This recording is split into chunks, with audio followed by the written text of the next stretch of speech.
به نام خدا. چند تا کلیپ در رابطه با تاثیر اسم لطفاً ببینیم و برگردیم. 4 تا اسمی که بار منفی دارن و همیشه درگیر بدهی و بدبیاری مالی هستن. اولیش مهنازه که ابجدش 72. هر چقدر هم درآمدش بیشتر بشه هزینه هاش 2 برابر میشه.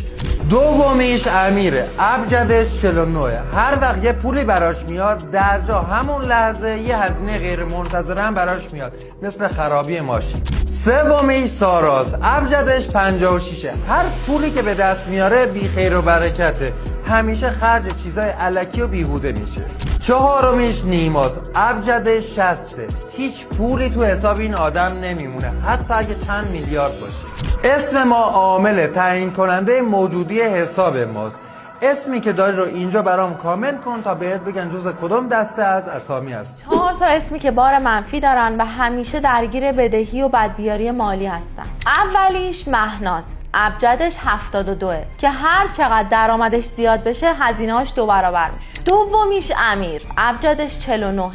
4 تا اسمی که بار منفی دارن و سرنوشت و زندگی انسان رو بدبخت میکنه.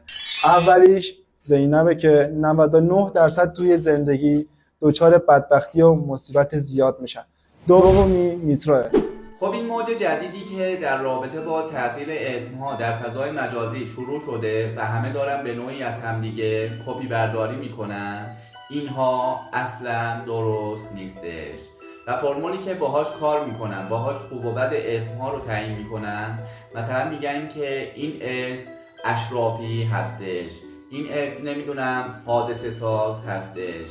این فرمول از اساس و بنیان کاملا اشتباه هستش و این فرمول هم در اینترنت به رایگان هستش و کسی لازم نیست که برای تشخیص خوب و بد اسمش با این فرمول به اینها پول بده. در رابطه با تشخیص خوب و بد اسم بایستی عرض شود که این کار یک کار تخصصی و پیچیده هستش و کار هر کسی هم نیستش و این موجی که شما دارید مشاهده میکنید، این موج در ابتدا یک زمانی از کتاب‌های استاد عزیز ما شروع شده. در رابطه با این افراد، اون نفر اولی که شما مشاهده کردید و همه دارن به نوعی از ایشون تقلید میکنن، اگه به پروفایل ایشون نگاه کرده باشید، اونجا یک ادعای خیلی بزرگی کردن. نوشتن که بنیانگذار کندالینی در ایران و خاورمیانه هستند. یک سخن هم اینجا نسبت به ایشون دارم. با اینکه بنده از کندالینی اطلاعات زیادی ندارم، ولی حداقل میدونم که پسر خوب، یک زمانی که من و تو در این دنیا نبودیم، حداقل در این مملکت افرادی بودن که کندالینی کار میکردن. بعدش هم شما در مقابل اساتید چینی اصلا نمیتونید حرفی برای گفتن داشته باشید و در آخر هم به شما پیشنهاد میشه که این همه خرافات رو در پیجتون به مردم ارائه ندید. نکته مهم دیگه در رابطه با ارتعاش اسم این هستش که هر اسمی نقاط ضعف و نقاط قوت خودش رو داره. اینطور نیستش که مثلا یک اسمی تماما خوب باشه. ممکنه که ارتعاشش در برخی ابعاد قوی‌تر باشه، در برخی ابعاد دیگه خیلی ضعیف‌تر باشه.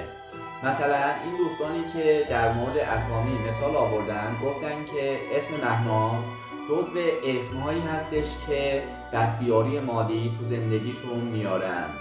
آیا شما تا به حال چند تا افراد مشهور میشناسید که اسمشون مهناز باشه و بدبیاری مالی تو زندگیشون نداشته باشن؟ نمونه بارزش سرکار خانم مهناز افشار هستن که ایشون شکر خدا بدبیاری مالی تو زندگیشون ندارن.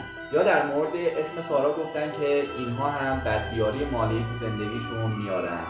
ما چند تا خانم دکتر به اسم سارا میشناسیم که اصلا بدبیاری مالی تو زندگیشون ندارن، اتفاقا ثروتمند و خوشبخت هستن.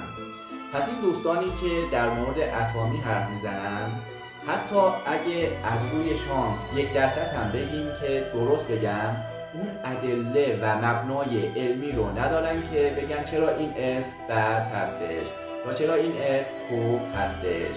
و در دنیا فقط یک نفر هستش که متخصص و دانشمند این کار هستش. اون هم استاد عزیز ما، استاد رهنما هستش که ایشون از طریق علم شریف جبر این کار رو انجام میدن. امیدوارم که موفق باشید. سپاسگزارم.